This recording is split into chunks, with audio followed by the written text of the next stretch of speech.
So thanks so much for inviting me to be with you. What a fun place to be. I've often thought about coming, but Sundays have always been different things. Sure, you tell me what to do. Is that better? Yeah? Okay, all right. Whoops. Not working. Can we just go back? Yeah, that's great.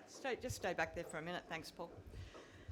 Now, I'm assuming that you came here because you were interested in the topic, but I thought I might just start off and tell you why this is important to me. So, as Paul said, many years ago, 1996, I decided to go back when I was doing general practice and start a master's degree in counselling.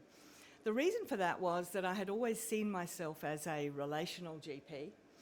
And if anybody here goes to the doctor, you'll know that GPs are always late. Most of the time, if you run late, it's because you actually ask the questions. You actually say to people, tell me more about that. Or, oh, that's interesting. How did that go for you? And my family used to say that I just used to always ask the questions. So I would always be late, and when I was late, it was usually because I had uncovered that people weren't actually doing really well, either in their relationships or in their work or in something else, or in just managing their physical illness, and they really needed the companionship of someone to walk through that journey with them. So that led me to starting a counselling degree, and out of that, God has led me to where he is now, which is that I'm what's called a Gottman therapist, a certified Gottman therapist. About 11 years ago, I decided to start the journey of becoming certified to be a family and marital therapist, because what I was discovering was that our relationships in Australia were in really, really difficult places. Like everywhere in the world, divorce is increasing.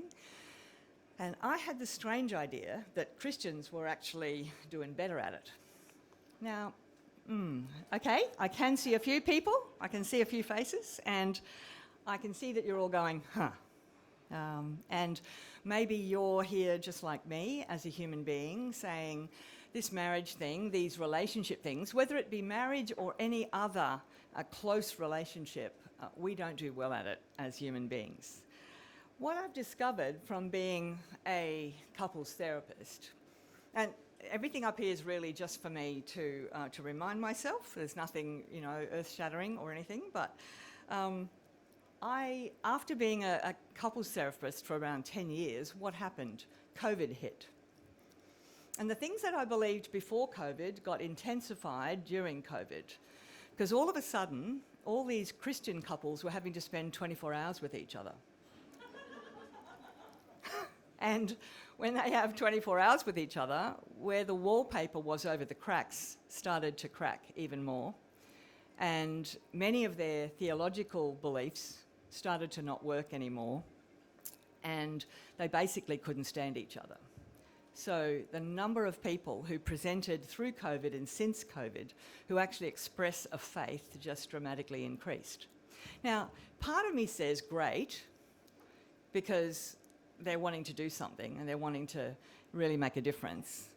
But part of me went, what's going on here? What is it that's causing all of this?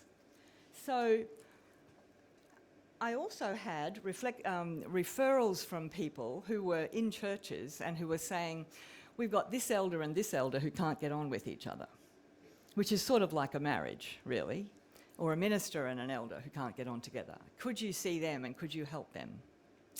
The work that I've done as a couples therapist actually helps me to do that as well. So I've had a lot of referrals, and many of the other people in my practice have had similar sorts of things recently, where people are struggling in their relationships.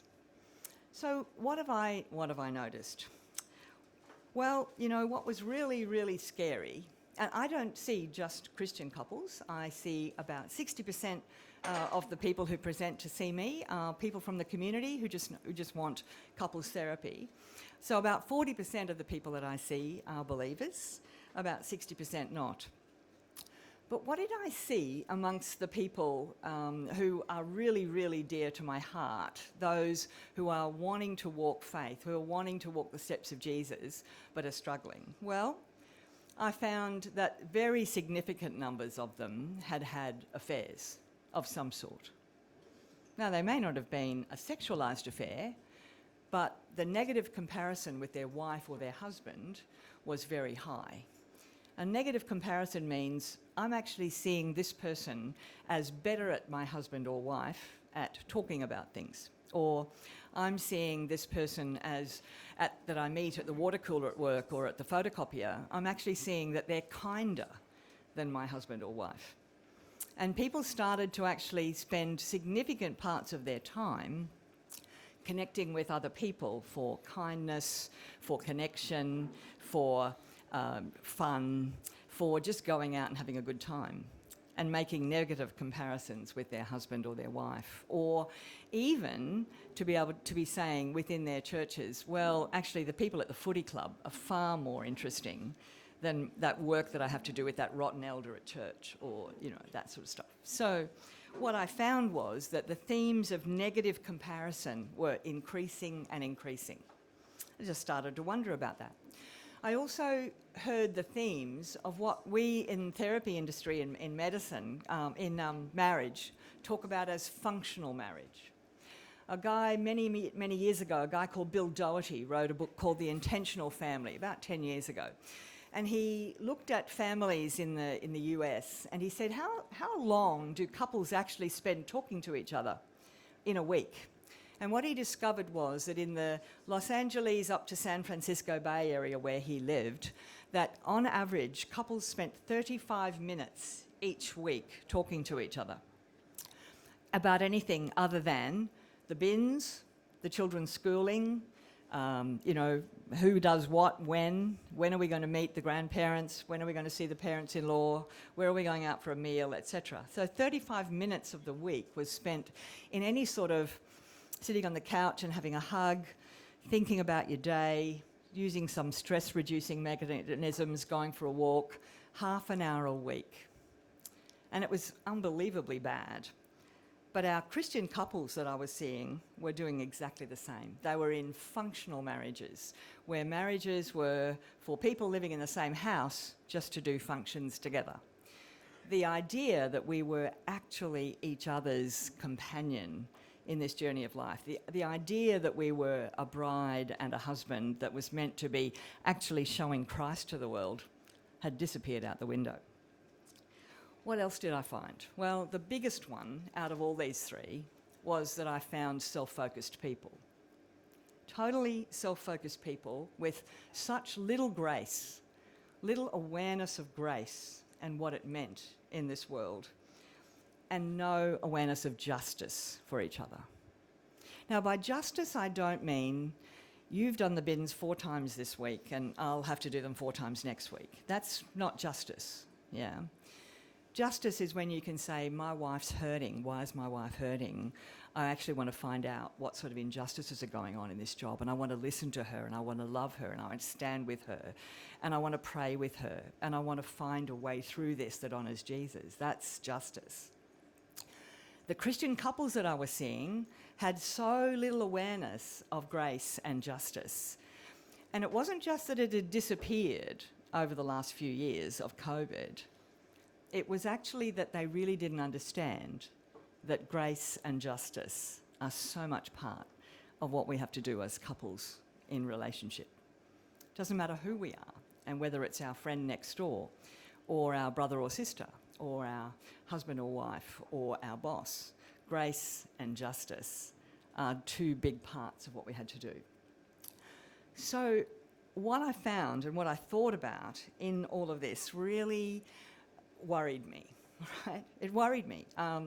My husband and I have been members of our church for over 45 years, and even in our fellowship, we have people who've had divorces and separations in these last few years. We've got friends who've divorced. We've got friends who are struggling in their relationship. And we've got people that we know in our community who are struggling with this. Huge fallout, huge consequences from this. as I got to know these people and I started to think about this, I started to just add to my assessment process. Because as a Gottman therapist, you do a lot of interesting things. And I thought, actually, I might just do some of that beforehand. Some of you might be interested in doing some of this. It's quite fun, really. I thought you might be interested in this. This is a Gottman card deck, and it's called Questions After 50. And there's a few of you in this room who might actually be close to that. And I thought maybe you might like to have a look at them. This is about actually having the grace to move towards your husband or your wife and be curious about them and to update your information about them.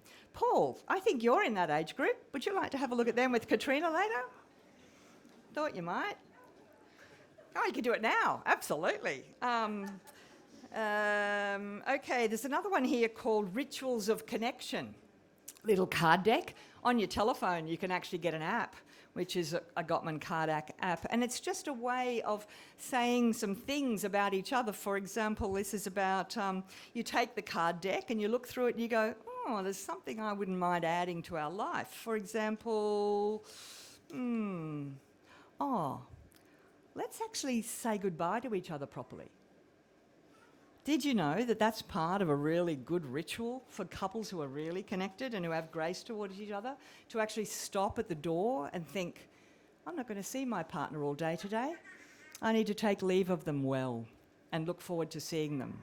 Because did you know that if you do that well in your relationship and you have positive thoughts about your partner during the day, you don't even have to text them. You can just think about them while you're standing at the water cooler and go, they're much kinder than this woman at the water cooler. That makes a difference, because you come home at night and you greet the one who's kinder and more fun and nicer and more gorgeous and more towards you than the one at the water cooler, and your likelihood of having an affair goes down by more than 60%. So little rituals of connection were disappearing in my Christian couples. So you might like to do that. I don't know about this one, but there might be somebody here who's interested. It's called 52 Questions Before Baby. There's a baby in our midst somewhere here. Maybe too late? Too late. Part of being gracious with another person is to do what the New Testament calls each othering. That actually the information in the other person's head and heart needs to be actually seen as more interesting than mine. To put aside what we are thinking and to ask them what they're thinking or feeling. And one of the things I noticed as I was reflecting on this stuff was that very few people were curious about each other anymore in these couples I was seeing. And very few people were curious about their relationship with God and their obedience to God in Christ and what that would do for their relationship. So I started increasing my questions and my assessment, and started asking my Christian couples about their connection with God and how their coupling happened. How did they sit and talk about the ideas of the Scripture? Did they share ideas around the dinner table? Did they pray together for the same things or pray separately for the same things? Did they challenge each other in all sorts of ways? Very few of them did, which of course is partly why their relationship was in strife, because they hadn't been able to maintain their personal connection with God or a couple's relationship with God. The other thing was that I really significantly noticed and started to think about was that the idols of this world for relationship are in everybody's eyes. We are absolutely bombarded with it. Whether it be Hollywood relationships, Hollywood sex, Australian movie relationships, music, the music that actually strangely says everything will be all wonderful or everything will be terrible. I was actually at my son's place last night, and he and his fiancée are starting to talk about a playlist for their wedding, and he was talking about wanting some country and western stuff, and then Lauren said, but it's also, they're all, they're losing their girl and they're crying in their beer and they're whatever, and she said, we thought we'd like a bit of, fun country stuff, but you can't find much. So, we are bombarded with either relationships are wonderful or relationships don't work. And this thing in the middle, that relationships take a lot of work and a lot of commitment, seems to have disappeared, even in our Christian settings. And I'm going to ask you, as you ask your questions later on, just to think about the fact of what models are we setting for our young people as we encourage them in relationships. Are we actually saying to them, you know what, the world's really messy, and this person you're going to marry is actually really messy. Have you thought about the fact that your falling in love feeling will dissipate after a while, and you don't like the ideas that this person might have? The sex has been great till now, but now you don't like him, and how can you move towards each other, you know? So I started to wonder, what are we doing in terms of the relational models that are being put out there in our churches? And I'd love us to think about that. The other thing, as I thought about my couple, was unbelievable paucity of support. People get married in a vacuum. And if they don't have a group of people who encourage them and ask them the questions, not are you having any difficulty, but what difficulties are you having that we can be with you in? Not are you having any? Because I don't know about you, but if you were to tell the narrative of your relationship to anybody else on the table that you're sitting with, I hope that you would say, at year 7, we really struggled. Or at year 14, or when our second child was born, or when I got postnatally depressed, or when I was sick. I didn't have any idea of how to care for somebody when I was sick or when they were sick. Because these are the things that only happen when we actually have a framework of people, a group of people who we really can relate to as a couple. And the couples that I was seeing didn't get together with other people and just share the realities of their relationship. So, lack of relationship with God, a weakness of obedience to Him and what it means to take a rich relationship with God into their marriage, lots of idolatry and thinking everything was going to be absolutely wonderful, and a paucity of support. During the middle of all this, I was delighted to actually read a book which I can encourage you to read, and it's called Counselling for Couples in Conflict by a Wheaton College professor called Mark Yarhouse. Done a lot of work in the homosexuality space, thinking about how to care for people with same-sex attractions and stuff. But he's got a beautiful book for pastors, pastoral carers and therapists called Counselling for Couples in Conflict, and I'd encourage you to read it. He, right at the beginning, invites you to disagree with him, which is fantastic. He's a very open guy who wants you to think about this, and he says that some people will actually stop reading this book right now because they don't believe in certain things that he might say, but he says, I want you to just think with me and let's do better at this space of working with couples in conflict. So encourage you to get that book if you're into any of this. So, what was missing? I'm just going to finish off a little bit. There's a real lack of understanding of the mess. I grew up Anglican, and I'm grateful for constantly hearing in the prayers when my dad and mum would take me to church about the prayers about please deliver me from the wiles of the world, the flesh, and the devil. Yeah. The reality is that we are all very broken, and our thoughts and our bodies and our relationships are very flawed. And no matter how good we get at it, they're still going to be messy. I've got those noetic effects of sin in my brain. I've got bias. I see things my way. It's going to happen in your relationships and everybody else's relationships. And we have to be able to be aware right at the beginning and all the way through any relationship that we are not perfect. We are flawed. And therefore, we actually have to have a humility for that, which was missing in these couples that I was caring for.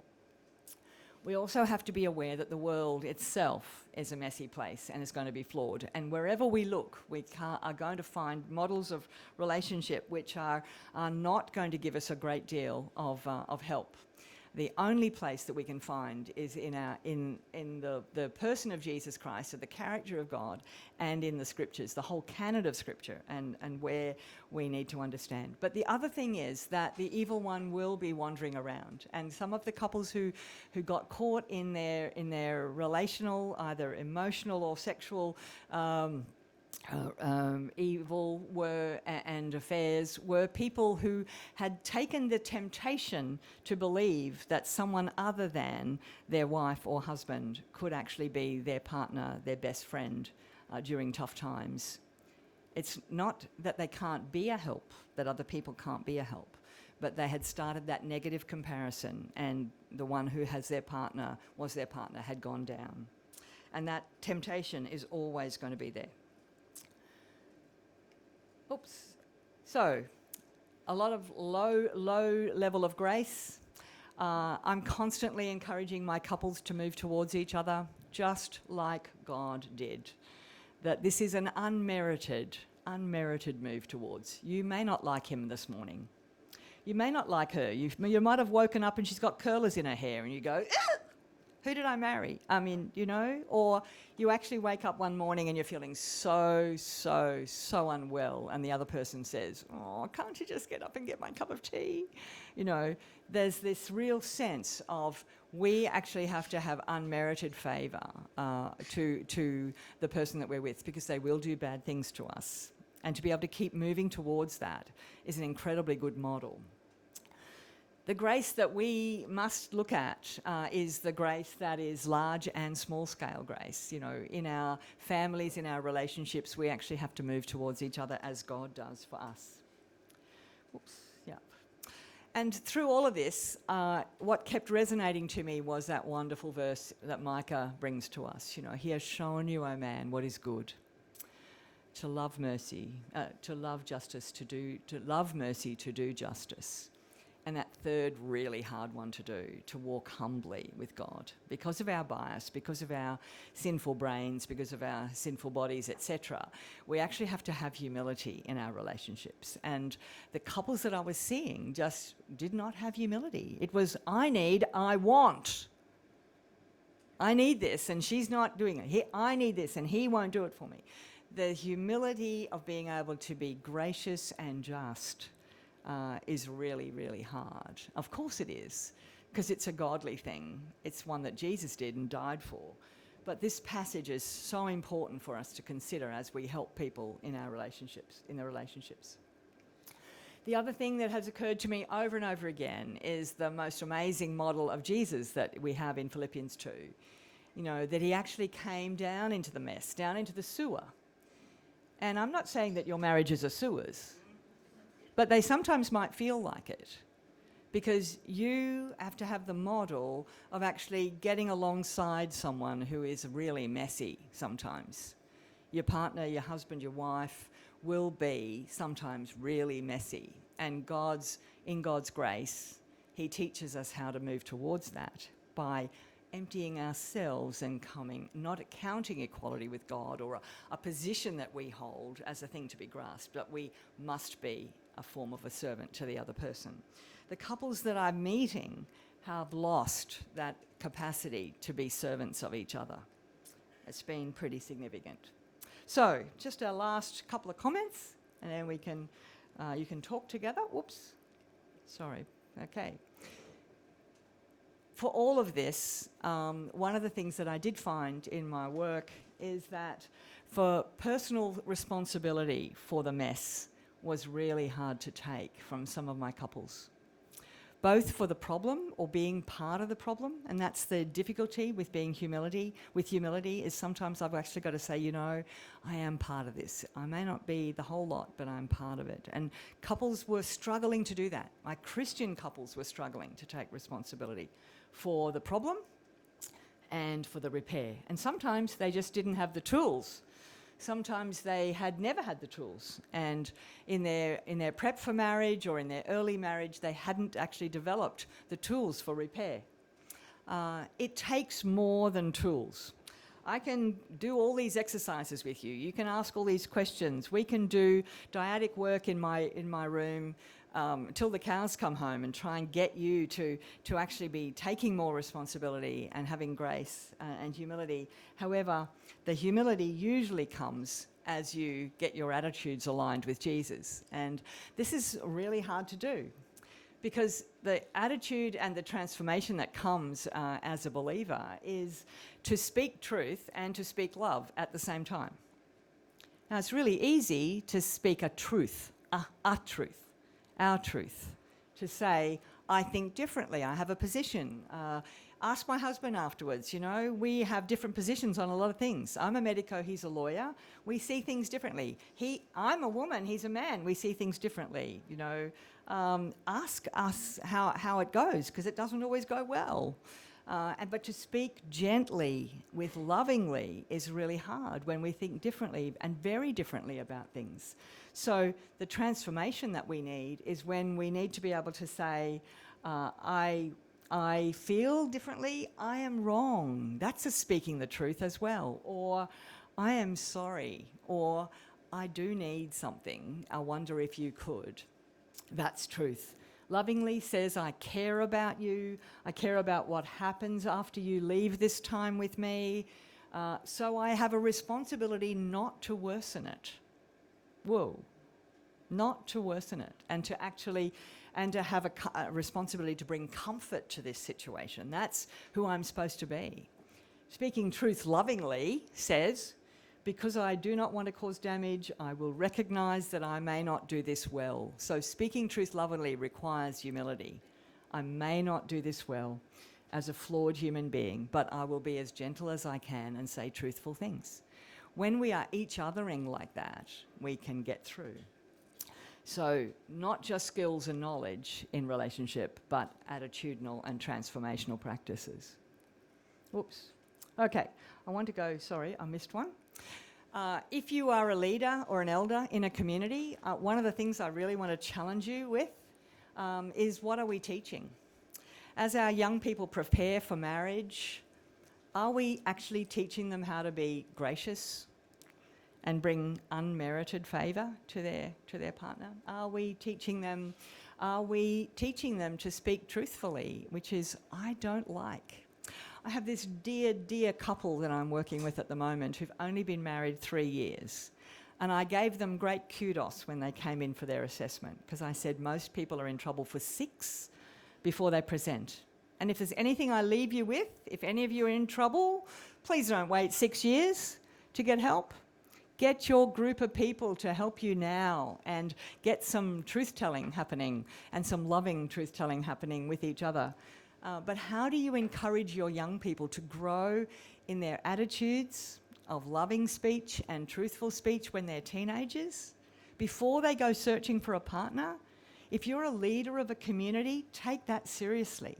Otherwise, they'll be like this young couple that I'm with, who were encouraged in their, it was like a beach mission. It wasn't a Scripture Union beach mission, but it was like a mission like that. They met each other at this mission, and somebody told them they looked great together.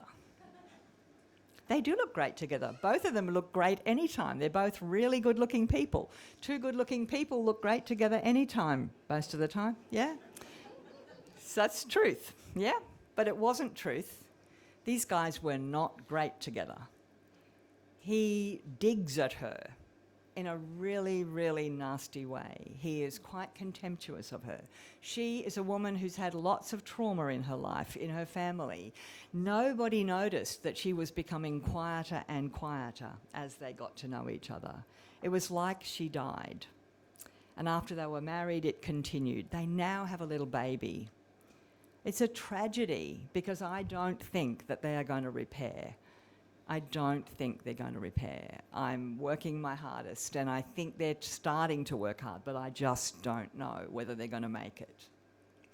So how much responsibility do we have to have for telling people that the idol of the world, that they should get married because they look great, yeah, and you're great together, should actually take over from wisdom and grace and justice and humility as leaders? So can I encourage you just to start thinking about those things? And I'll leave you with that, and then we'll come back to some questions later.